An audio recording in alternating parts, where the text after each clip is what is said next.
পরাশরে নমস্কারী মৈত্র মহাশয় কহিলেন, কহ পুন বিষ্ণু লীলাচয়। সৃষ্টি পর্বে আছে যত সৃষ্টির কাহিনী, পূর্বে যাহা জিজ্ঞাসিনু ওহে মহামুনি। বিস্তারিয়া সেই কথা করহ কীর্তন, ব্যাকুল বাসনা মম করিতে শ্রবণ। শুনো মহামুনি সেই পরম পবিত্র, শুনিয়াছি উত্তান পা ধ্রুবের চরিত্র। কিন্তু প্রিয়ব্রত কথা শোনা নাহি হয়, সেসব কাহিনী মোরে বলো মহাশয়।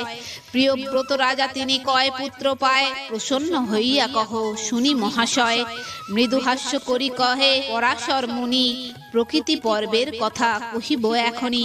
মন দিয়া শুনো তাহা করিব কীর্তন, যাহার শ্রবণে হয় পাপ বিমোচন।